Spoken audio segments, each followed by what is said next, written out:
Jane Eyre, by Charlotte Brontë. Chapter 1. There was no possibility of taking a walk that day. We had been wandering, indeed, in a leafless shrubbery an hour in the morning, but since dinner, Mrs. Reed, when there was no company, dined early, the cold winter wind had brought with it clouds so sombre, and a rain so penetrating, that further outdoor exercise was now out of the question. I was glad of it. I never liked long walks, especially on chilly afternoons. Dreadful to me was the coming home in the raw twilight, with nipped fingers and toes, and a heart saddened by the chidings of Bessie, the nurse, and humbled by the consciousness of my physical inferiority to Eliza, John, and Georgiana Reed. That said, Eliza, John, and Georgiana were now clustered round their mamma in the drawing-room. She lay reclined on a sofa by the fireside, and with her darlings about her, for the time neither quarrelling nor crying, looked perfectly happy. Me she had dispensed from joining the group, saying she regretted to be under the necessity of keeping me at a distance, but that until she heard from Bessie, and could discover by her own observation that I was endeavouring in good earnest to acquire a more sociable and childlike disposition, a more attractive and sprightly manner, something lighter, franker, more natural, as it were, she really must exclude me from privileges intended only for contented, happy little children. "What has Bessie say I have done?" I asked. "Jane, I don't like cavillers or questioners. Besides, there is something truly forbidding in a child taking up her elders in that manner. Be seated somewhere, and until you can speak pleasantly, remain silent." A small breakfast-room adjoined the drawing-room. I slipped in there. It contained a bookcase. I soon possessed myself of a volume, taking care that it should be stored with pictures. I mounted into the window-seat. Gathering up my feet, I sat cross-legged, like a Turk, and, having drawn the red moreen curtain nearly close, I was shrined in double retirement. Folds of scarlet drapery shut in my view to the right hand. To the left were the clear panes of glass, protecting, but not separating me from the drear November day. At intervals, while turning over the leaves of my book, I studied the aspect of that winter afternoon. Afar, it offered a pale blank of mist and cloud. Near, a scene of wet lawn and storm-beat shrub, with ceaseless rain sweeping away wildly before a long and lamentable blast. I returned to my book, Bewick's History of British Birds. The letterpress thereof I cared little for, generally speaking, and yet there were certain introductory pages that, child as I was, I could not pass quite as a blank. They were those which treat of the haunts of seafowl, of the solitary rocks and promontories, by them only inhabited, of the coast of Norway, studded with isles from its southern extremity, the Lindeness, or Naze, to the North Cape, where the northern ocean, in vast whirls, boils round the naked, melancholy isles of farthest Thule, and the Atlantic surge pours in among the stormy Hebrides. Nor could I pass unnoticed the suggestion of the bleak shores of Lapland, Siberia, Spitzbergen, Nova Zembla, Iceland, Greenland, with the vast sweep of the Arctic zone, and those forlorn regions of dreary space, that reservoir of frost and snow, where firm fields of ice, the accumulation of centuries of winters, glazed in alpine heights above heights, surround the pole, and concentre the multiplied rigours of extreme cold. Of these death-white realms I formed an idea of my own, shadowy, like all the half-comprehended notions that float dim through children's brains, but strangely impressive. The words in these introductory pages connected themselves with the succeeding vignettes, and gave significance to the rock standing up alone in a sea of billow and spray, to the broken boat stranded on a desolate coast, to the cold and ghastly moon glancing through bars of cloud at a wreck just sinking. I cannot tell what sentiment haunted the quite solitary churchyard, with its inscribed headstone, its gate, its 2 trees, its low horizon, girdled by a broken wall, and its newly risen crescent attesting the hour of eventide. The 2 ships becalmed on a torpid sea, I believed to be marine phantoms. The fiend pinning down the thief's pack behind him, I passed over quickly. It was an object of terror. So was the black, horned thing seated alone, aloof on a rock, surveying a distant crowd surrounding a gallows. Each picture told a story, mysterious often to my undeveloped understanding and imperfect feelings, yet ever profoundly interesting, as the tales Bessie sometimes narrated on winter evenings, when she chanced to be in good humour, and when, having brought her ironing-table to the nursery hearth, she allowed us to sit about it, and while she got up Mrs. Reed's lace frills and crimped her nightcap borders, fed our eager attention with passages of love and adventure taken from old fairy tales and older ballads, or, as at a later period I discovered, from the pages of Pamela and Henry, Earl of Morland. With Bewick on my knee, I was then happy at least in my way. I feared nothing but interruption, and that came too soon. The breakfast-room door was opened. "Bo, Madam Mope!" cried the voice of John Reed. Then he paused. He found the room apparently empty. "Where in the dickens is she?" he continued.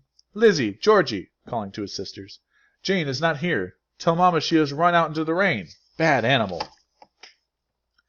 It is well I drew the curtain, thought I, and I wished fervently he might not discover my hiding-place.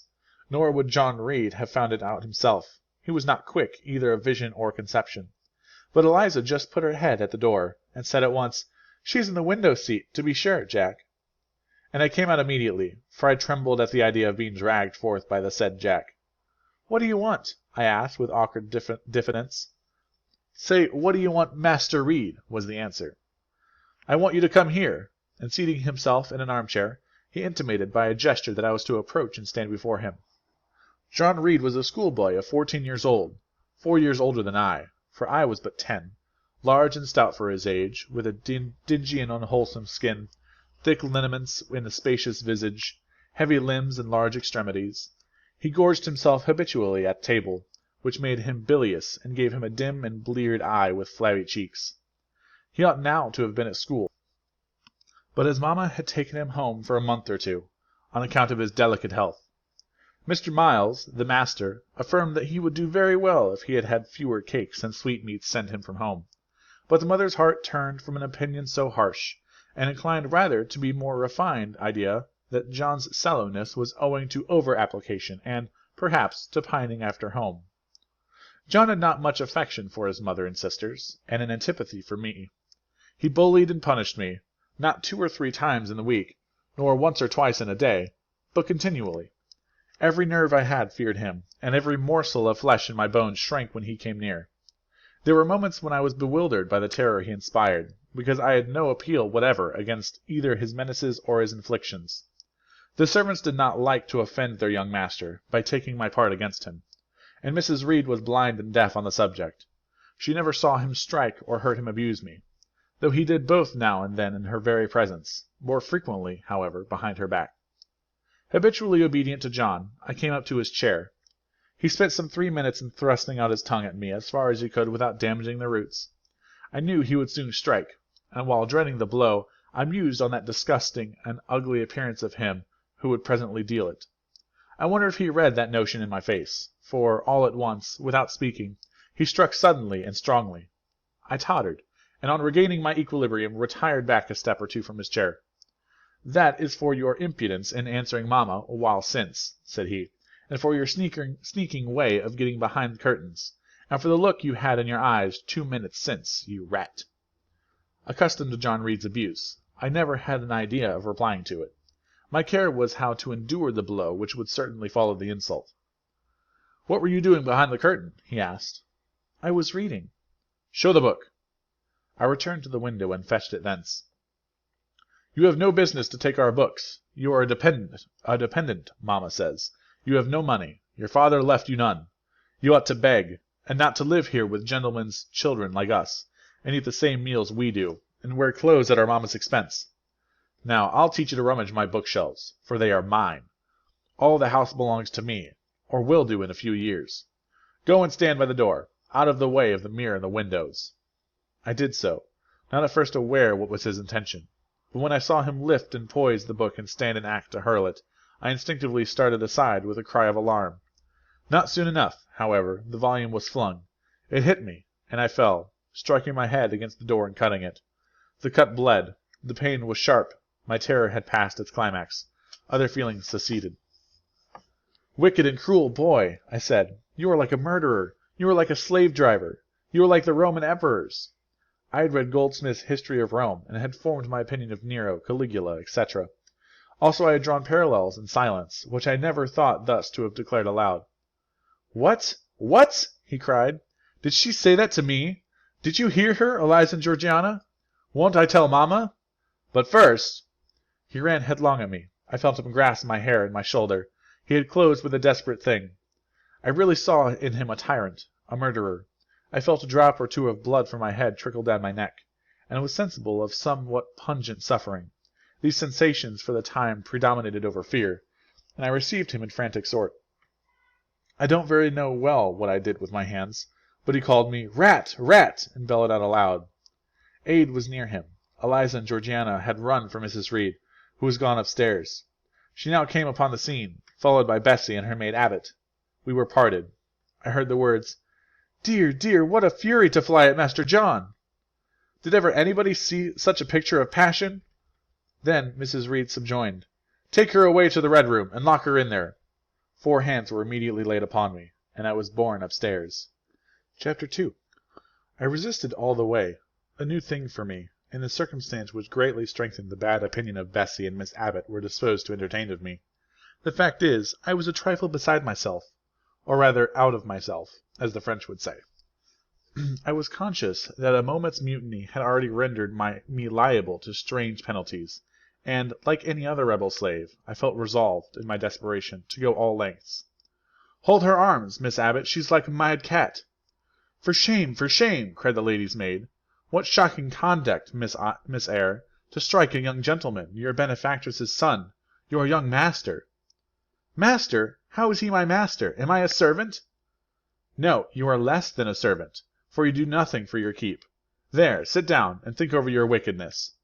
They had got me by this time into the apartment indicated by Mrs. Reed, and had thrust me upon a stool. My impulse was to rise from it like a spring.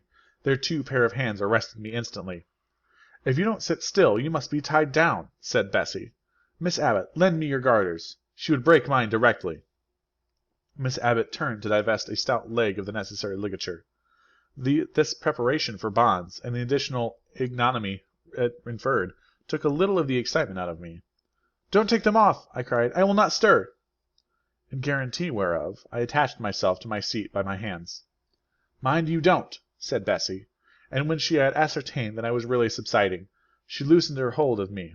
Then she and Miss Abbot stood with folded arms, looking darkly and doubtfully on my face, as incredulous of my sanity. "She never did so before," at last said Bessie, turning to Abigail. "But it was always in her," was the reply. "I've told Mrs. often my opinion about the child, and Mrs. agreed with me. She's an underhand little thing. I never saw a girl of her age with so much cover." Bessie answered not, but ere long, addressing me, she said, "You ought to be aware, miss, that you are under obligations to Mrs. Reed. She keeps you. If she were to turn you off, you would have to go to the poorhouse." I had nothing to say to these words. They were not new to me. My very first recollections of existence included hints of the same kind. This reproach of my dependence had become a vague sing-song in my ear, very painful and crushing, but only half intelligible. Miss Abbot joined in. "And you ought not to think yourself on equality with the Mrs. Reed and Master Reed, because Mrs. kindly allows you to be brought up with them. They will have had a great deal of money, and you will have none. It is your place to be humble, and to try to make yourself agreeable to them." "What we tell you is for your good," added Bessie, in no harsh voice. "You should try to be useful and pleasant then. Perhaps you would have a home here, but if you become passionate and rude, Mrs. will send you away, I'm sure." "Besides," said Miss Abbot, "God will punish her. He might strike her dead in the midst of her tantrums. And then where would she go? Come, Bessie, we will leave her. I wouldn't have her heart for anything. Say your prayers, Miss Eyre, when you are by yourself, for if you don't repent, something bad might be permitted to come down the chimney and fetch you away." They went, shutting the door and locking it behind them. The Red Room was a spare chamber, very seldom slept in. I might say never, indeed, unless when a chance influx of visitors at Gateshead Hall rendered it necessary to turn to account all the accommodation it contained. Yet it was one of the largest and stateliest chambers in the mansion. A bed supported on massive pillars of mahogany, hung with curtains of deep red damask, stood out like a tabernacle in the centre. The 2 large windows, with their blinds always drawn down, were half shrouded in festoons and falls of similar drapery. The carpet was red. The table at the foot of the bed was covered with a crimson cloth. The walls were a soft fawn colour with a blush of pink in it. The wardrobe, the toilet table, the chairs, were of darkly polished old mahogany. Out of these deep surrounding shades rose high and glared white the piled-up mattresses and pillows of the bed, spread with a snowy Marseille counterpane. Scarcely less prominent was an ample cushioned easy-chair near the head of the bed, also white, with a footstool before it, and looking, as I thought, like a pale throne. This room was chill, because it seldom had a fire. It was silent, because remote from the nursery and kitchens. Solemn, because it was known to be so seldom entered. The housemaid alone came here on Saturdays, to wipe from the mirrors and the furniture a week's quiet dust, and Mrs. Reed herself, at far intervals, visited it to review the contents of a certain secret drawer in the wardrobe, where were stored divers parchments, her jewel casket, and a miniature of her deceased husband. And in those last words lies the secret of the Red Room, the spell which kept it so lonely in spite of its grandeur. Mr. Reed had been dead 9 years. It was in this chamber he breathed his last. Here he lay in state, hence his coffin was borne by an undertaker's men, and, since that day, a sense of dreary consecration had guarded it from frequent intrusion. My seat, to which Bessie and the bitter Miss Abbott had left me riveted, was a low ottoman near the marble chimney-piece. The bed rose before me. To my right hand there was a high, dark wardrobe with subdued, broken reflections varying the gloss of its panels. To my left were the muffled windows. A great looking-glass between them repeated the vacant majesty of the bed and room. I was not quite sure whether they had locked the door, and when I dared to move, I got up and went to see. Alas, yes! No jail was ever more secure. Returning, I had to cross before the looking-glass. My fascinated glance involuntarily explored the depth that it revealed. All looked colder and darker in that visionary hollow than in reality. And the strange little figure there gazing at me with a white face and arms specking the gloom, and glittering eyes of fear moving where all else was still, had the effect of a real spirit. I thought it like one of the tiny phantoms, half fairy, half imp, Bessie's evening stories represented as coming out of the lone, ferny dells and moors, and appearing before the eyes of belated travellers. I returned to my stool.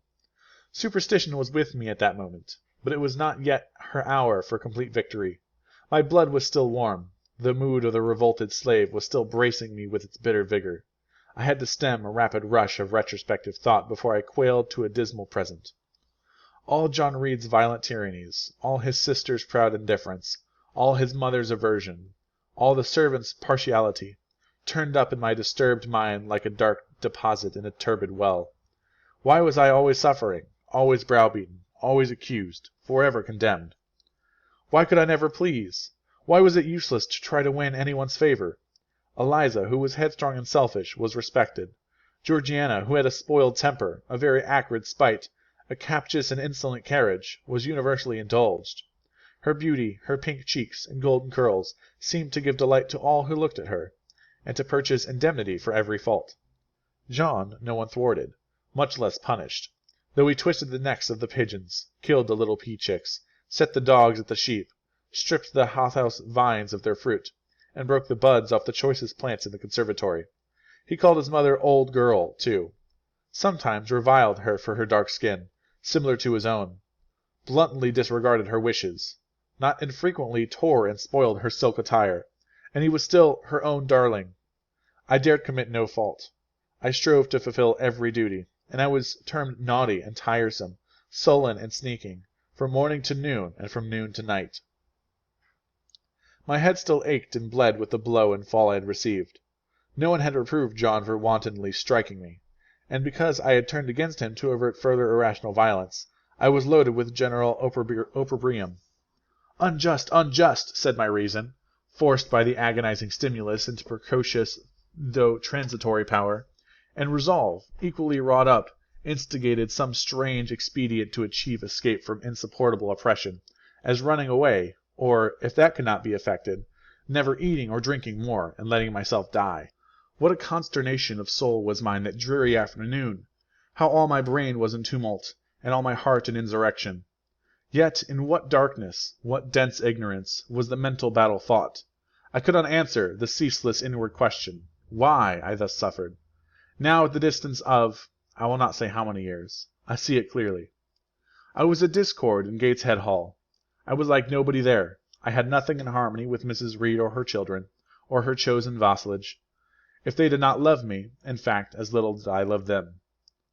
They were not bound to regard with affection a thing that could not sympathize with one amongst them, a heterogeneous thing, opposed to them in temperament, in capacity, in propensity, a useless thing, incapable of serving their interest or adding to their pleasure, a nauseous thing, cherishing the germs of indignation at their treatment, of contempt of their judgment. I know that I had been a sanguine, brilliant, careless, exacting, handsome, romping child, though equally dependent and friendless. Mrs. Reed would have endured my presence more complacently. Her children would have entertained for me more of the cordiality of fellow-feeling. The servants would have been less prone to make me the scapegoat of the nursery. Daylight began to forsake the Red Room. It was past 4 o'clock, and the beclouded afternoon was tending to drear twilight.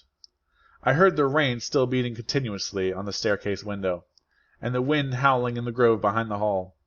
I grew by degrees cold as a stone, and then my courage sank. My habitual mood of humiliation, self-doubt, forlorn expression, fell damp on the embers of my decaying ire. All said I was wicked, and perhaps I might be so. What thought had I been but just conceiving of starving myself to death? That certainly was a crime, and was I fit to die? Or was the vault under the chancel of the Gateshead Church an inviting bourne? In such vault, I had been told, did Mr. Reed lie buried, and led by this thought to recall his idea, I dwelt on it with gathering dread. I could not remember him, but I knew that he was my own uncle, my mother's brother, that he had taken me when a parentless infant to his house, and that in his last moments he had required a promise of Mrs. Reed that she would rear and maintain me as one of her own children. Mrs. Reed probably considered she had kept this promise, and so she had, I dare say, as well as her nature would permit her. But how could she really, like an interloper, not of her race, and unconnected with her, after her husband's death, by any tie?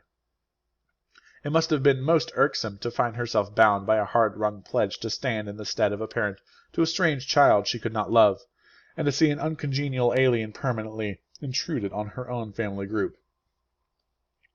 A singular notion dawned upon me. I doubted not, never doubted, that if Mr. Reed had been alive he would have treated me kindly. And now, as I sat looking at the white bed and overshadowed walls, occasionally also turning a fascinated eye towards the dimly gleaming mirror, I began to recall what I had heard of dead men, troubled in their graves by the violation of their last wishes, revisiting the earth to punish the perjured and avenge the oppressed. And I thought Mr. Reed's spirit, harassed by the wrongs of his sister's child, might quit its abode, whether in the church vault or in the unknown world of the departed, and rise before me in this chamber. I wiped my tears and hushed my sobs, fearful lest any sign of violent grief might waken a preternatural voice to comfort me, or elicit from the gloom some haloed face, bending over me with strange pity. This idea, consolatory in theory, I felt would be terrible if realized. With all my might, I endeavored to stifle it. I endeavored to be firm. Shaking my hair from my eyes, I lifted my head and tried to look boldly round the dark room. At this moment a light gleamed on the wall. Was it, I asked myself, a ray from the moon penetrating some aperture in the blind? No, moonlight was still, and this stirred. While I gazed, it glided up to the ceiling and quivered over my head. I could now conjecture readily that this streak of light was, in all likelihood, a gleam from a lantern carried by someone across the lawn. But then, prepared as my mind was for the horror, shaken as my nerves were by agitation, I thought the swift darting beam was a herald of some coming vision from another world. My heart beat thick, my head grew hot, a sound filled my ears, which I deemed the rushing of wings. Something seemed near me. I was oppressed, suffocated, endurance broke down. I rushed to the door and shook the lock in desperate effort. Steps came running up along the outer passage. The key turned. Bessie and Abbot entered. "Miss Eyre, are you ill?" said Bessie. "What a dreadful noise! It went quite through me," exclaimed Abbot. "Take me out! Let me go into the nursery!" was my cry. "What for? Are you hurt? Have you seen something?" again demanded Bessie. "Oh, I saw a light, and I thought a ghost would come." I had now got hold of Bessie's hand, and she did not snatch it from me. "She has screamed out on purpose," declared Abbot in some disgust. "And what a scream! If she had been in great pain, one would have excused it, but she only wanted to bring us all here. I know her naughty tricks." "What is all this?" demanded another voice peremptorily, and Mrs. Reed came along the corridor, her cap flying wide, her gown rustling stormily. "Abbot and Bessie, I believe I gave orders that Jane Eyre should be left in the Red Room till I came to her myself."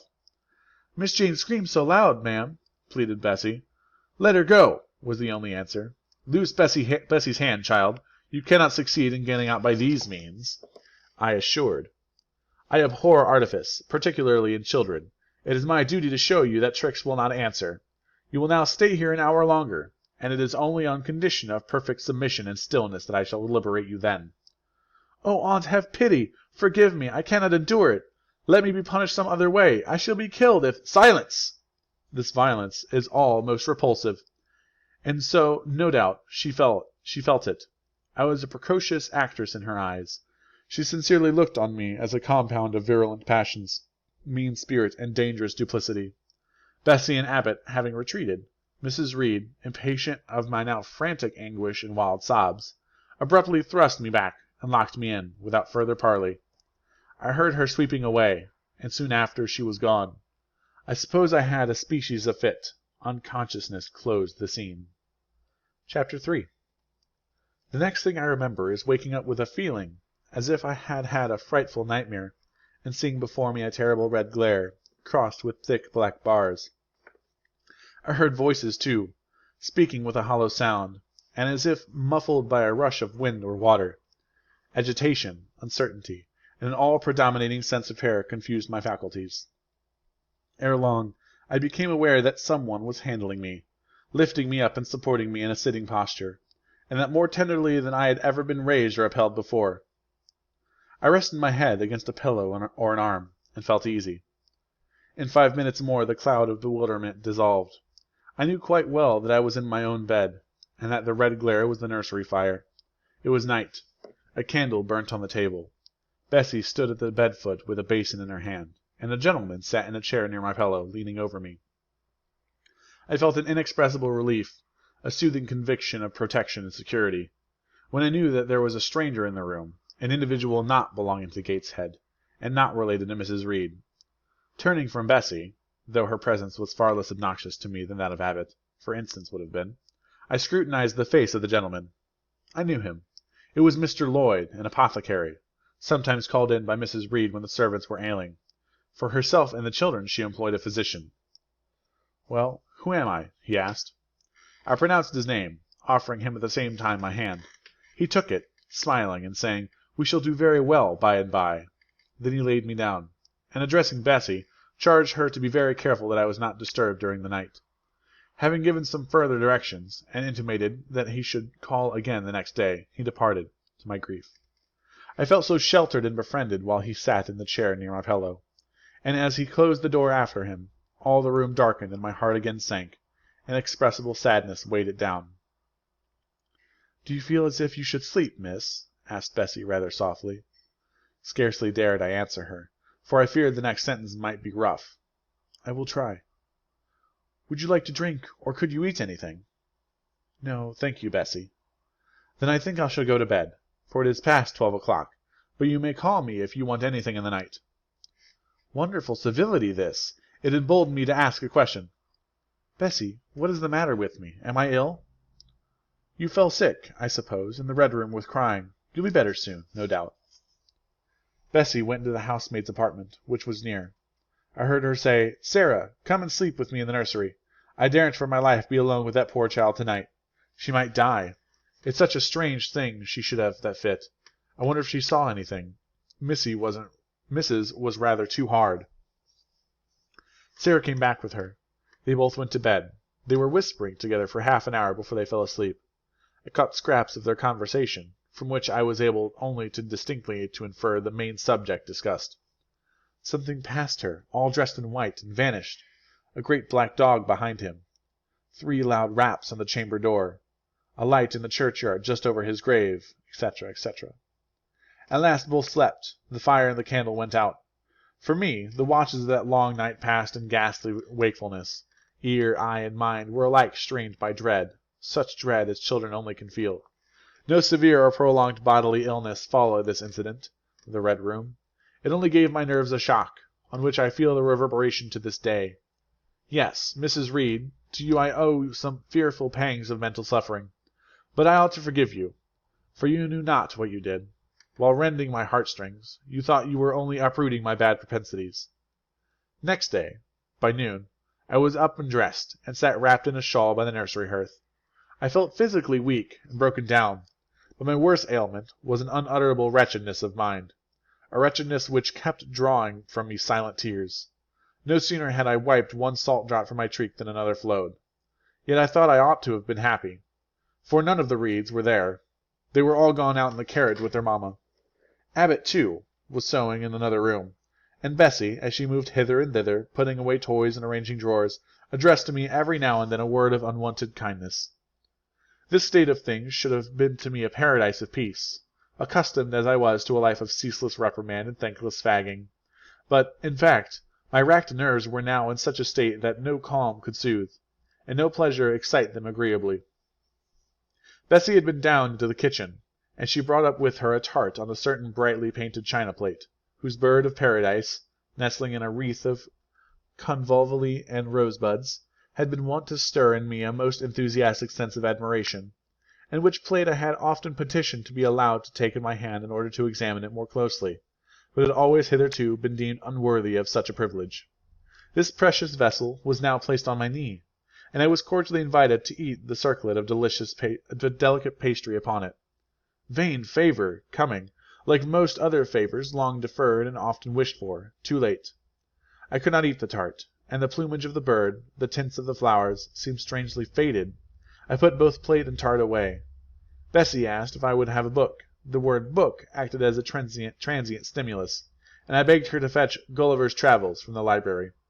This book I had again and again perused with delight. I considered it a narrative of facts, and discovered in it a vein of interest deeper than what I found in fairy tales.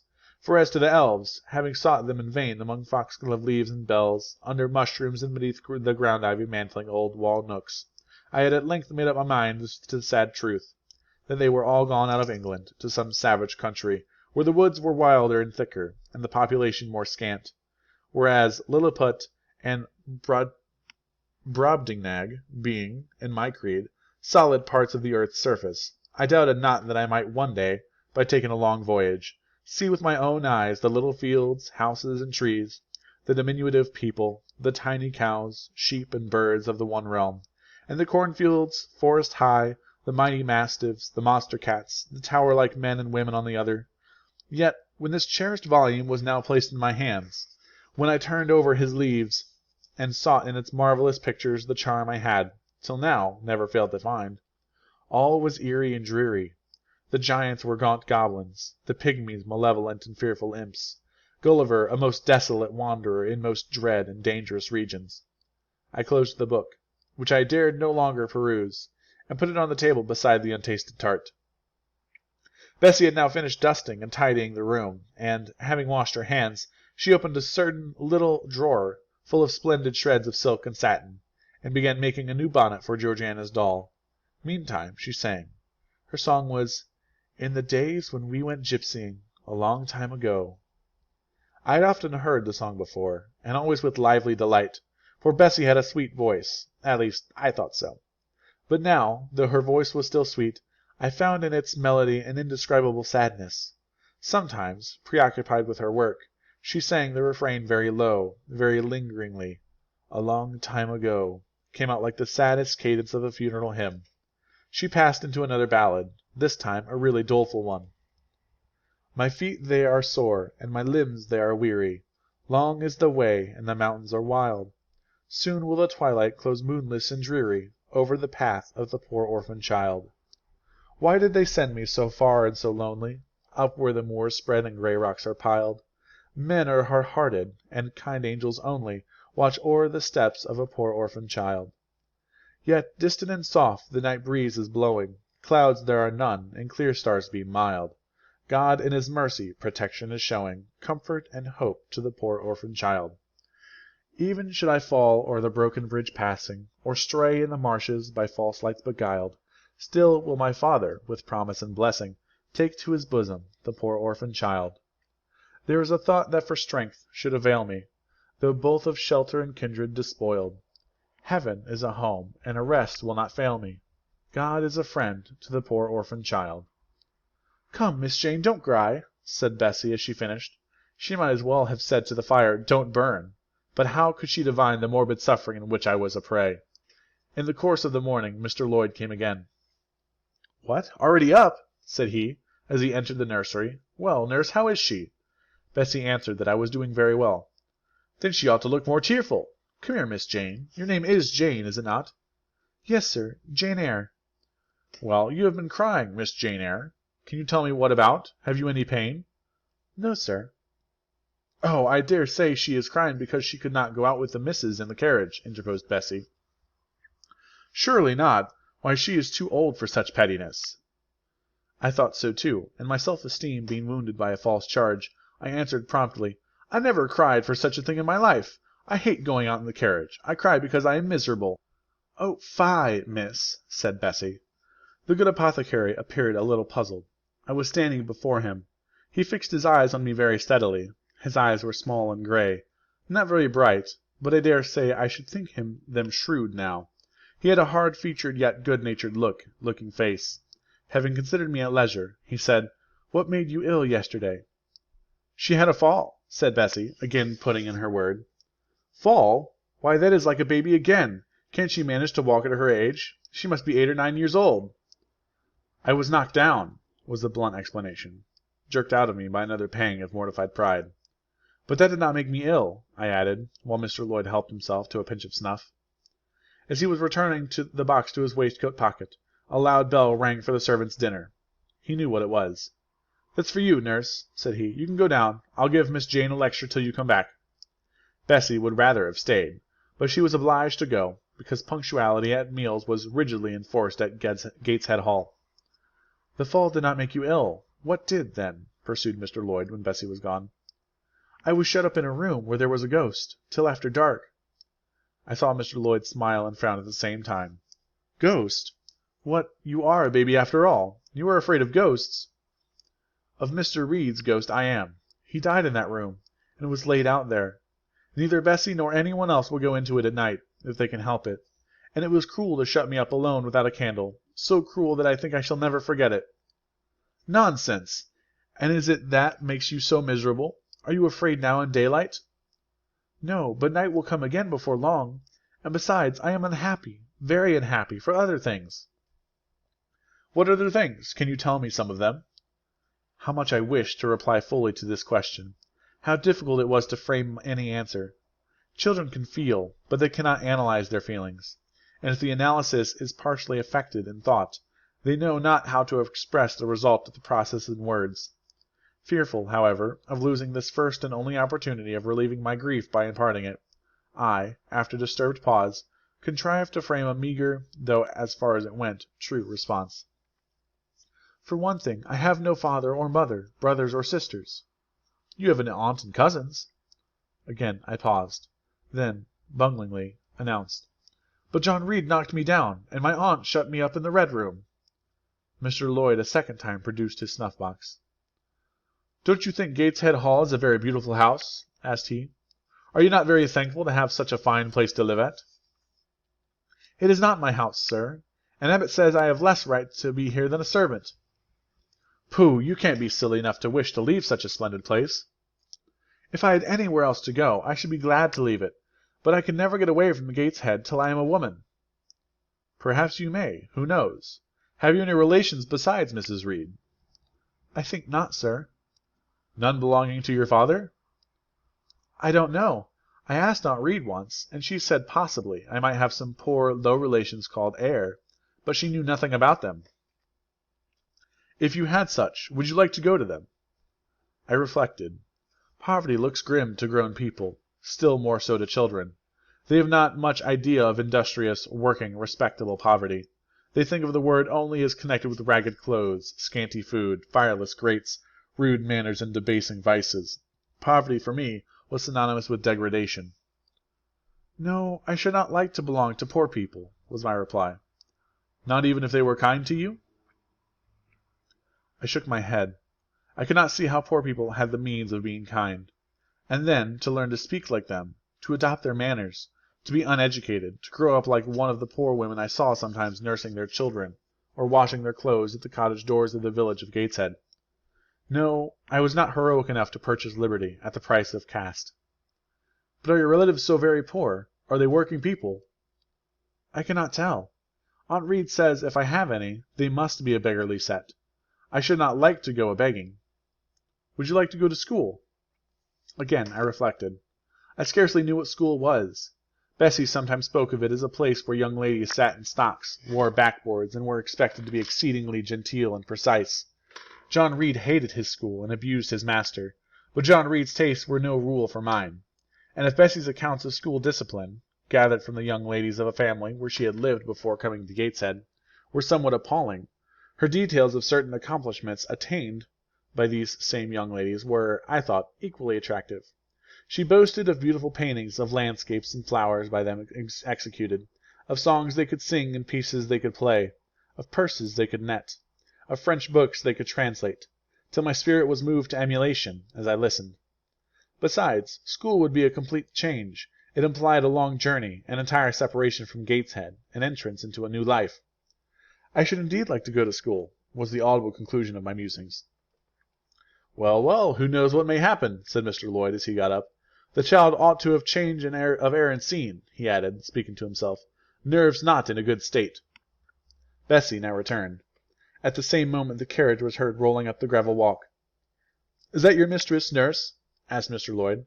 I should like to speak to her before I go. Bessie invited him to walk into the breakfast-room, and led the way out. In the interview which followed between him and Mrs. Reed, I presume, from after occurrences, that the apothecary ventured to recommend my being sent to a school, and the recommendation was no doubt readily enough adopted. For as Abbot said, in discussing the subject with Bessie, when both sat sewing in the nursery one night after I was in bed, and, as they thought, asleep, Mrs. was, she dared say, glad enough to get rid of such a tiresome, ill-conditioned child, who always looked as if she were watching everybody and scheming plots underhand. Abbot, I think, gave me credit for being a sort of infantine Guy Fawkes.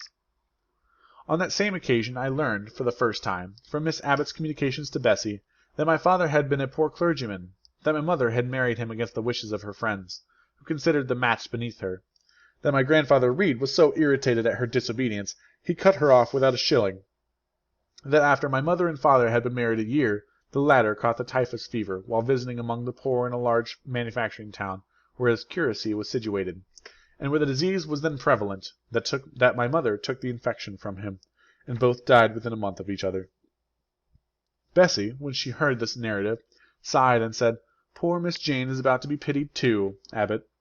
Yes, responded Abbot, if she were a nice, pretty child, one might compassionate her forlornness, but one really cannot care for such a little toad as that. Not a great deal, to be sure, agreed Bessie. At any rate, a beauty like Miss Georgiana would be more moving in the same condition. Yes, I dote on Miss Georgiana, cried the fervent Abbot. Little darling, with her long curls and her blue eyes and such a sweet colour as she has, just as if she were painted. Bessie, I could fancy a Welsh rabbit for supper. So could I, with a roast onion. Come, we'll go down. They went. Chapter 4. From my discourse with Mr. Lloyd, and from the above-reported conference between Bessie and Abbot, I gathered enough of hope to suffice as a motive for wishing to get well. A change seemed near. I desired, and waited in its silence.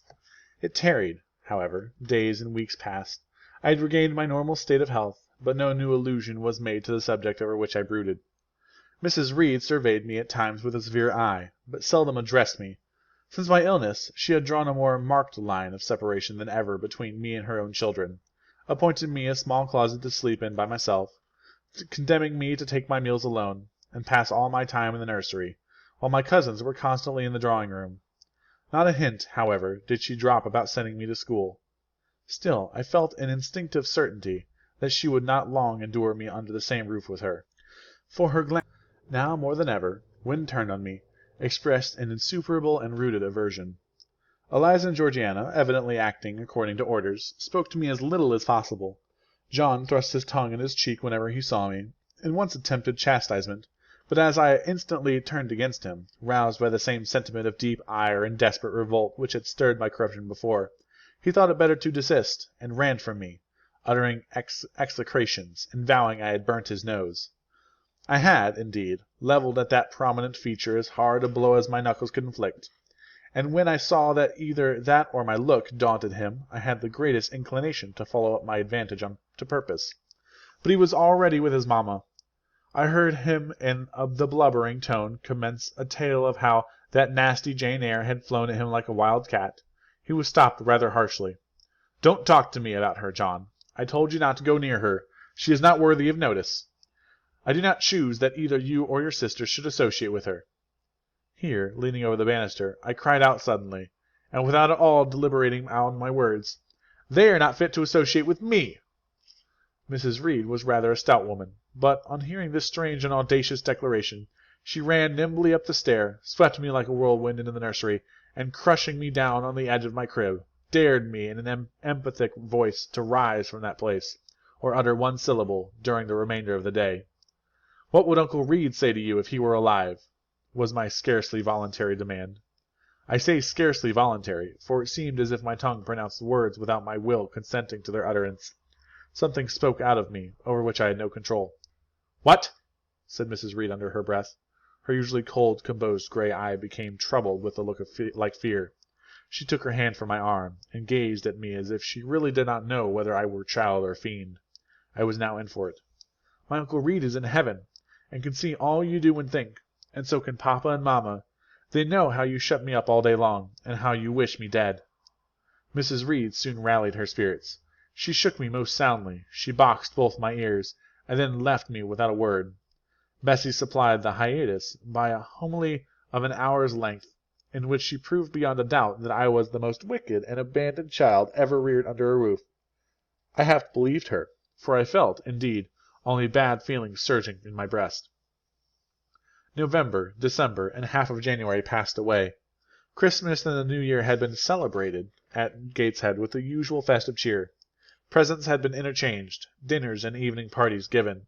From every enjoyment I was, of course, excluded. My share of the gaiety consisted in witnessing the daily appareling of Eliza and Georgiana, and seeing them descend to the drawing-room, dressed out in thin muslin frocks and scarlet sashes, with hair elaborately ringled, and afterwards, in listening to the sound of the piano or the harp played below, to the passing to and fro of the butler and footman, to the jingling of glass and china as refreshments were handed, to the broken hum of conversation as the drawing-room door opened and closed. When tired of this occupation, I would retire from the stair-head to the solitary and silent nursery. There, though somewhat sad, I was not miserable. To speak truth, I had not the least wish to go into company, for in company I was very rarely noticed, and if Bessie had but been kind and companionable, I should have deemed it a treat to spend the evenings quietly with her, instead of passing them under the formidable eye of Mrs. Reed, in a room full of ladies and gentlemen. But Bessie, as soon as she had dressed her young ladies, used to take herself off to the lively regions of the kitchen and housekeeper's room, generally bearing the candle along with her. I then sat with my doll on my knee, till the fire got low, glancing round occasionally to make sure that nothing worse than myself haunted the shadowy room, and when the embers sank to a dull red I undressed hastily, tugging at knots and strings as I best might, and sought shelter from cold and darkness in my crib. To this crib I always took my doll. Human beings must love something, and, in the dearth of worthier objects of affection, I contrived to find a pleasure in loving and cherishing a faded graven image, shabby as a miniature scarecrow. It puzzles me now to remember with what absurd sincerity I doted on this little toy, half fancying it alive and capable of sensation. I could not sleep unless it was folded in my nightgown, and when it lay there safe and warm, I was comparatively happy, believing it to be happy likewise. Long did the hours seem while I waited the departure of the company, and listened for the sound of Bessie's step on the stairs. Sometimes she would come up in the interval to seek her thimble or her scissors, or perhaps to bring me something by way of supper, a bun or a cheesecake. Then she would sit on the bed while I ate it, and when I had finished she would tuck the clothes round me, and twice she kissed me and said, "Good night, Miss Jane." When thus gentle, Bessie seemed to me the best, prettiest, kindest being in the world, and I wished most intensely that she would always be so pleasant and amiable, and never push me about or scold or task me unreasonably, as she was too often wont to do. Bessie Lee must, I think, have been a girl of good natural capacity, for she was smart in all she did, and had a remarkable knack of narrative, so, at least, I judged from the impression made on me by her nursery tales. She was pretty, too, if my recollections of her face and person are correct. I remember her as a slim young woman, with black hair, dark eyes, very nice features, and good, clear complexion, but she had a capricious and hasty temper, and indifferent ideas of principle or justice. Still, such as she was, I preferred her to anyone else at Gateshead Hall. It was the 15th of January, About 9 o'clock in the morning. Bessie was gone down to breakfast. My cousins had not yet been summoned to their mamma. Eliza was putting on her bonnet and warm garden coat to go and feed her poultry, an occupation on which she was fond, and not less so of selling the eggs to the housekeeper and hoarding up the money that she thus obtained. She had a turn for traffic, and a marked propensity for saving, shown not only in the vending of eggs and chickens, but also in driving hard bargains with the gardener about flower roots, seeds, and slips of plants. That functionary having orders from Mrs. Reed to buy of his young lady all the products of her parterre she wished to sell, and Eliza would have sold the hair off her head if she could have made a handsome profit thereby.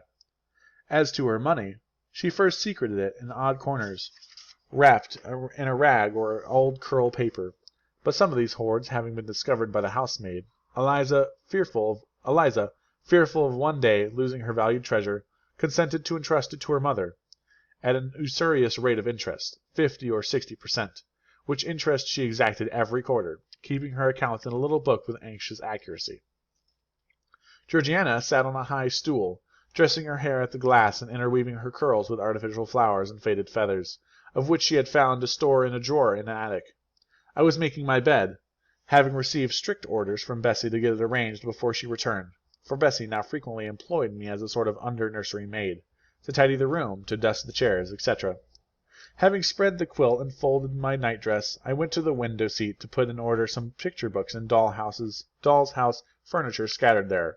An abrupt command from Georgiana to let her playthings alone, for the tiny chairs and mirrors, the fairy plates and cups were her property, stopped my proceedings, and then, for lack of other occupation, I fell to breathing on the frost flowers with which the window was fretted, and thus clearing a space in the glass through which I might look out on the grounds, where all was still and petrified under the influence of a hard frost.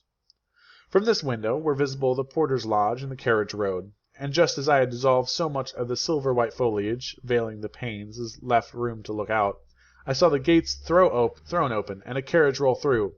I watched it ascending the drive with indifference. Carriages often came to Gateshead, but none ever brought visitors in whom I was interested. It stopped in front of the house. The doorbell rang loudly. The newcomer was admitted. All this being nothing to me, my vacant attention soon found livelier attraction in the spectacle of the little hungry robin, which came and chirruped on the twigs of the leafless cherry-tree nailed against the wall near the casement. The remains of my breakfast of bread and milk stood on the table, and, having crumbled a morsel of roll, I was tugging at the sash to put out the crumbs on the window-sill, when Bessie came running upstairs into the nursery. "Miss Jane, take off your pinafore! What are you doing there? Have you washed your hands and face this morning?" I gave another tug before I answered, for I wanted the bird to be secure of its bread. The sash yielded. I scattered the crumbs, some on the stone sill, some on the cherry-tree bough. Then, closing the window, I replied, "No, Bessie, I have only just finished dusting." "Troublesome, careless child! And what are you doing now? You look quite red, as if you had been about some mischief. What were you opening the window for?" I was spared the trouble of answering, for Bessie seemed in too great a hurry to listen to explanations. She hauled me to the washstand, inflicted a merciless but happily brief scrub on my face and my hands with soap, water, and a coarse towel, disciplined my head with a bristly brush, denuded me of my pinafore, and then, hurrying me to the top of the stairs, bid me go down directly, as I was wanted in the breakfast-room. I would have asked who wanted me. I would have demanded if Mrs. Reed was there, but Bessie was already gone, and had closed the nursery door upon me. I slowly descended. For nearly 3 months I had never been called to Mrs. Reed's presence. Restricted so long to the nursery, the breakfast, dining, and drawing-rooms were become to me awful regions, on which it dismayed me to intrude. I now stood in the empty hall. Before me was the breakfast-room door, and I stopped, intimidated and trembling. What a miserable little poltroon had fear, engendered of unjust punishment, made of me in those days! I feared to return to the nursery, and feared to go forward to the parlour. 10 minutes I stood in agitated hesitation. The vehement ringing of the breakfast-room bell decided me. I must enter. Who could want me? I asked inwardly, as with both hands I turned the stiff door-handle which, for a second or two, resisted my efforts. What should I see besides Aunt Reed in the apartment?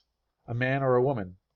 The handle turned, the door unclosed, and passing through the courtesying low, I looked up at a black pillar.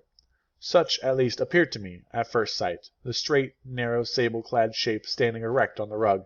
The grim face at the top was like a carved mask, placed above the shaft by way of capital. Mrs. Reed occupied her usual seat by the fireside. She made a signal to me to approach. I did so, and she introduced me to the stony stranger with the words, "This is the little girl respecting whom I applied to you." He, for it was a man, turned his head slowly towards where I stood, and having examined me with two inquisitive-looking grey eyes which twinkled under a pair of bushy brows, said solemnly in a bass voice, "Her size is small. What is her age?" 10 years. "So much?" was the doubtful answer, and he prolonged his scrutiny for some minutes. Presently he addressed me. "Your name, little girl?" Jane Eyre, sir. In uttering these words I looked up. He seemed to me a tall gentleman, but then I was very little. His features were large, and they and all the lines of his frame were equally harsh and prim. "Well, Jane Eyre, are you a good child?" Impossible to reply to this in an affirmative. My little world held a contrary opinion. I was silent. Mrs. Reed answered for me by an expressive shake of the head, adding soon, "Perhaps the less said on that subject the better, Mr. Brocklehurst." "Sorry indeed to hear it. She and I must have some talk." And bending from the perpendicular, he installed his person in the armchair opposite Mrs. Reed's. "Come here," he said. I stepped across the rug. He placed me square and straight before him. What a face he had, now that it was almost level with mine! What a great nose, and what a mouth, and what large prominent teeth! "No sight so sad as that of a naughty child," he began, "especially a naughty little girl. Do you know where the wicked go after death?" "They go to hell," was my ready and orthodox answer. "And what is hell? Can you tell me that?" "A pit full of fire." "And should you like to fall into that pit and to be burning there forever?" "No, sir." "What must you do to avoid it?" I deliberated a moment. My answer, when it did come, was objectionable. "I must keep in good health and not die." "How can you keep in good health? Children younger than you die daily. I buried a little child of 5 years old only a day or two since. A good little child, whose soul is now in heaven. It is to be feared that same could not be said for you, were you to be called thence." Not being in a condition to remove his doubt, I only cast my eyes down on the 2 large feet planted on the rug, and sighed, wishing myself far enough away. "I hope that sigh is from the heart, and that you repent of ever having been the occasion of discomfort for your excellent benefactress." "Benefactress, benefactress," said I inwardly. "They all call Mrs. Reed my benefactress. If so, a benefactress is a disagreeable thing." "Do you say your prayers night and morning?" continued my interrogator. "Yes, sir." "Do you read your Bible?" "Sometimes." "With pleasure? Are you fond of it?" "I like Revelations and the book of Daniel, and Genesis and Samuel, and a little bit of Exodus, and some parts of Kings and Chronicles, and Job and Jonah." "And the Psalms? I hope you like them?" "No, sir." "No? Oh, shocking! I have a little boy, younger than you, who knows 6 Psalms by heart, and when you ask him which he would rather have, a gingerbread nut to eat, or a verse of a psalm to learn, he says, 'Oh, the verse of a psalm! Angels sing psalms,' says he. 'I wish to be a little angel here below.' He then gets 2 nuts in recompense for his infant piety." "Psalms are not interesting," I remarked. "That proves you have a wicked heart, and you must pray to God to change it, to give you a new and clean one, to take away your heart of stone and give you a heart of flesh." I was about to propound a question, touching the manner in which the operation of changing my heart was to be performed, when Mrs. Reed interposed, telling me to sit down. She then proceeded to carry on the conversation herself. "Mr. Brocklehurst, I believe I intimated in a letter which I wrote to you 3 weeks ago, that this little girl has not quite the character and disposition I could wish. Should you admit her into Lowood School, I should be glad if the superintendent and teachers were requested to keep a strict eye on her and, above all, to guard against her worst fault, a tendency to deceit. I mention this in your hearing, Jane, that you may not attempt to impose on Mr. Brocklehurst." Well might I dread, well might I dislike Mrs. Reed, for it was her nature to wound me cruelly. Never was I happy in her presence. However carefully I obeyed, however strenuously I strove to please her, my efforts were still repulsed, and repaid by such sentences as the above. Now, uttered before a stranger, the accusation cut me to the heart. I dimly perceived that she was already obliterating hope from the new phase of existence which she destined me to enter. I felt, though I could not have expressed the feeling, that she was sowing aversion and unkindness along my future path. I saw myself transformed under Mr. Brocklehurst's eye into an artful, noxious child, and what could I do to remedy the injury? Nothing indeed, thought I, as I struggled to repress the sob and hastily wiped away some tears, the impotent evidences of my anguish. Deceit is indeed a sad fault in a child, said Mr. Brocklehurst. It is akin to falsehood, and all liars will have their portion in the lake burning with fire and brimstone. She shall, however, be watched, Mrs. Reed. I will speak to Miss Temple and the teachers. I should wish her to be brought up in a manner suiting her prospects, continued my benefactress, to be made useful, to be kept humble. As for the vacation, she will, with your permission, spend them always at Lowood. Your decisions are perfectly judicious, madam, returned Mr. Brocklehurst. Humility is a Christian grace, and one peculiarly appropriate to the pupils of Lowood. I, therefore, direct that a special care shall be bestowed on its cultivation amongst them. I have studied how best to mortify in them the worldly sentiment of pride, and, only the other day, I had a pleasing proof of my success. My second daughter, Augusta, went with her mamma to visit the school, and on her return she exclaimed, "Oh, dear papa, how quiet and plain all the girls at Lowood look, with their hair combed behind their ears and their long pinafores, and those little holland pockets outside their frocks. They are almost like poor people's children, and, said she, they looked at my dress and mamma's, as if they had never seen a silk gown before." "This is the state of things I quite approve," returned Mrs. Reed. "Had I sought all England over, I could scarcely have found a system more exactly fitting a child like Jane Eyre. Consistency, my dear Mr. Brocklehurst. I advocate consistency in all things." "Consistency, madam, is the first of Christian duties, and it has been observed in every arrangement connected with the establishment of Lowood. Plain fare, simple attire, unsophisticated accommodations, hardy and active habits, such is the order of the day in the house and its inhabitants." "Quite right, sir. I may then depend upon this child being received as a pupil at Lowood, and there being trained in conformity to her position and prospects?" "Madam, you may. She shall be placed in that nursery of chosen plants, and I trust she will show herself grateful for an inestimable privilege of her election." "I will send her, then, as soon as possible, Mr. Brocklehurst, for, I assure you, I feel anxious to be relieved of a responsibility that was becoming too irksome." No doubt, madam. And now I wish you good morning. I shall return to Brocklehurst Hall in the course of a week or two. My good friend, the Archdeacon, will not permit me to leave him sooner. I shall send Miss Temple notice that she is to expect a new girl, so that there will be no difficulty about receiving her. Good-bye." "Good-bye, Mr. Brocklehurst. Remember me to Mrs. and Miss Brocklehurst, and to Augusta and Theodore, and Master Broughton Brocklehurst." "I will, madam. Little girl, here's a book entitled Child's Guide. Read it with prayer, especially the part containing an account of the awfully sudden death of Martha G., a naughty child addicted to falsehood and deceit." With these words Mr. Brocklehurst put into my hand a thin pamphlet, sewn in a cover, and, having rung for his carriage, he departed. Mrs. Reed and I were left alone. Some minutes passed in silence. She was sewing. I was watching her. Mrs. Reed might be at that time some 6 or 7 and 30. She was a woman of robust frame, square-shouldered and strong-limbed, not tall, and, though stout, not obese. She had a somewhat large face, the under jaw being much developed and very solid. Her brow was low, her chin large and prominent, mouth and nose sufficiently regular. Under her light eyebrows glimmered an eye devoid of ruth. Her skin was dark and opaque, her hair nearly flaxen. Her constitution was sound as a bell. Illness never came near her. She was an exact, clever manager. Her household and tenantry were thoroughly under her control. Her children only, at times, defied her authority, and laughed it to scorn. She dressed well, and had a presence and port calculated to set off handsome attire. Sitting on a low stool, a few yards from her armchair, I examined her figure. I perused her features. In my hand I held the tract containing the sudden death of the liar, to which narrative my attention had been pointed as an appropriate warning. What had just passed, what Mrs. Reed had said concerning me to Mr. Brocklehurst, the whole tenor of their conversation, was recent, raw, and stinging in my mind.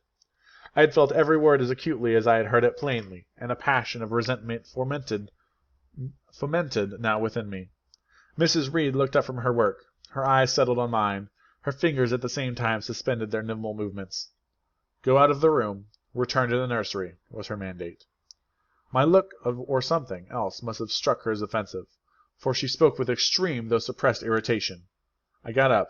I went to the door. I came back again. I walked to the window across the room, then close up to her. Speak I must. I had been trodden on severely, and must turn. But how? What strength had I to dart retaliation at my antagonist? I gathered my energies and launched them in this blunt sentence. I am not deceitful. If I were, I should say I loved you. But I declare I do not love you. I dislike you the worst of anybody in the world except John Reed. And this book about the liar, you may give it to your girl, Georgiana, for it is she who tells lies, and not I. Mrs. Reed's hand still lay on her work inactive. Her eye of ice continued to dwell freezingly on mine. What more have you to say? She asked, rather in a tone in which a person might address an opponent of adult rage than such as is ordinarily used to a child. That eye of hers, that voice, stirred every antipathy I had. Shaking from head to foot, thrilled with ungovernable excitement, I continued. I am glad you are no relation of mine. I will never call you aunt again as long as I live. I will never come to see you when I am grown up, and if anyone asks me how I liked you, and how you treated me, I will say the very thought of you makes me sick, and that you treated me with miserable cruelty. How dare you affirm that, Jane Eyre? How dare I, Mrs. Reed? How dare I? Because it is the truth. You think I have no feelings, and that I can do without one bit of love or kindness, but I cannot live so, and you have no pity. I shall remember how you thrust me back, roughly and violently thrust me back, into the Red Room, and locked me up there, to my dying day, though I was in agony, though I cried out while suffocating in distress, have mercy, Aunt Reed! And that punishment you made me suffer because your wicked voice struck me, knocked me down for nothing. I will tell anybody who asks me questions this exact tale. People think you are a good woman, but you are bad, hard-hearted. You are deceitful. Ere I finished this reply, my soul began to expand, to exult, with the strangest sense of freedom, of triumph, I have ever felt. It seemed as if an invisible bond had burst, and that I had struggled out into unhoped-for liberty. Not without cause was this sentiment. Mrs. Reed looked frightened. Her work had slipped from her knee. She was lifting her hands, rocking herself to and fro, and even twisting her face as if she would cry. Jane, you are under a mistake. What is the matter with you? Why do you tremble so violently? Would you like to drink some water? No, Mrs. Reed. Is there anything else you wish for, Jane? I assure you I desire to be your friend. Not you. You told Mr. Brocklehurst I had a bad character, a deceitful disposition, and I'll let everybody at Lowood know what you are, and what you have done. Jane, you don't understand these things. Children must be corrected for their faults. Deceit is not my fault, I cried out in a savage high voice. But you are passionate, Jane. That you must allow. And now return to the nursery. There's a dear, and lie down a little. I am not your dear. I cannot lie down. Send me to school soon, Mrs. Reed, for I hate to live here. I will indeed send her to school soon, murmured Mrs. Reed, sotto voce, and gathering up her work, she abruptly quitted the apartment. I was left there alone, winner of the field. It was the hardest battle I had fought, and the first victory I had gained. I stood a while on the rug, where Mr. Brocklehurst had stood, and I enjoyed my conqueror's solitude. First, I smiled to myself and felt elate, but this fierce pleasure subsided in me as fast as did the accelerated throb of my pulses. A child cannot quarrel with its elders, as I had done, cannot give its furious feelings uncontrolled play, as I had given mine, without experiencing afterwards the pain of remorse and the chill of reaction. A ridge of lighted heath, alive, glancing, devouring, would have been a meet emblem of my mind when I accused and menaced Mrs. Reed. The same ridge, black and blasted after the flames are dead, would have represented as meetly my subsequent condition, when half an hour's silence and reflection had shown me the madness of my conduct, and the dreariness of my hated and hating position. Something of vengeance I had tasted for the first time, an aromatic wine it seemed, on swallowing, warm and racy, its after-flavor, metallic and corroding, gave me the sensation as if I had been poisoned. Willingly would I now have gone and asked Mrs. Reed's pardon, but I knew, partly from experience, and partly from instinct, that was the way to make her repulse me with double scorn, thereby re-exciting every turbulent impulse of my nature. I would fain exercise some better faculty than that of fierce speaking, fain find nourishment for some less fiendish feeling than that of sombre indignation. I took book, some Arabian Tales. I sat down and endeavored to read. I could make no sense of the subject. My own thoughts swam always between me and the page I had usually found fascinating. I opened the glass door in the breakfast room. The shrubbery was quite still. The black frost reigned, unbroken by sun or breeze, through the grounds. I covered my head and arms with the skirt of my frock, and went out to walk in a part of the plantation which was quite sequestered. But I found no pleasure in the silent trees, the falling fir cones, the congealed relics of autumn. Russet leaves swept by past winds in heaps, and now stiffened together. I leaned against a gate, and looked into an empty field where no sheep were feeding, where the short grass was nipped and blanched. It was a very grey day, a most opaque sky, onding on snow, canopied all. Thence flakes fell at intervals, which settled on the hard path and on the hoary lea without melting. I stood, a wretched child enough, whispering to myself over and over again, "What shall I do? What shall I do?" All at once I heard a clear voice call, "Miss Jane, where are you? Come to lunch." It was Bessie. I knew well enough, but I did not stir. Her light step came tripping down the path. "You naughty little thing," she said. "Why won't you come when you are called?" Bessie's presence, compared with the thoughts over which I had been brooding, seemed cheerful, even though, as usual, she was somewhat cross. The fact is, after my conflict with and victory over Mrs. Reed, I was not disposed to care much for the nursemaid's transitory anger, and I was disposed to bask in her youthful lightness of heart. I just put my 2 arms around her and said, "Come, Bessie, don't scold." The action was more frank and fearless than any I was habituated to indulge in. Somehow it pleased her. "You are a strange child, Miss Jane," she said, as she looked down at me. "A little roving, solitary thing. And you are going to school, I suppose?" I nodded. "And won't you be sorry to leave poor Bessie?" "What does Bessie care for me? She is always scolding me." "Because you are such a queer, frightened, shy little thing. You should be bolder." "What, to get more knocks?" "Nonsense! But you are rather put upon, that's certain. My mother said, when she came to see me last week, that she would not like a little one of her own to be in your place. Now, come in. I've got some good news for you." "I don't think you have, Bessie." "Child, what do you mean? What sorrowful eyes you fix on me!" "Well, but Mrs. and the young ladies and Master John are going out to tea this afternoon, and you shall have tea with me. I'll ask cook to bake you a little cake, and then you shall help me to look over your drawers, for I am soon to pack your trunk. Mrs. intends you to leave the Gateshead in a day or two, and you shall choose what toys you like to take with you." "Bessie, you must promise not to scold me any more till I go." "Well, I will. But mind you are a very good girl, and don't be afraid of me. Don't start when I chance to speak rather sharply. It's so provoking." "I don't think I shall ever be afraid of you again, Bessie, because I've got used to you, and I shall soon have another set of people to dread." "If you dread them, they'll dislike you." "As you do, Bessie?" "I don't dislike you, miss. I believe I am fonder of you than all of the others." "You don't show it." "You little sharp thing! You've got quite a new way of talking. What makes you so venturesome and hardy?" "Why, I shall soon be away from you, and besides—" I was going to say something about what had passed between me and Mrs. Reed, but on second thoughts I considered it better to remain silent on that head. "And so you're glad to leave me?" "Not at all, Bessie. Just now I'm rather sorry." "Just now, and rather! How coolly my little lady says it! I dare say now, if I were to ask you for a kiss, you wouldn't give it to me. You'd say you'd rather not." "I'll kiss you and welcome. Bend your head down." Bessie stooped. We mutually embraced, and I followed her into the house quite comforted. That afternoon lapsed in peace and harmony, and in the evening Bessie told me some of her most enchanting stories, and sang me some of her sweetest songs. Even for me life had its gleams of sunshine.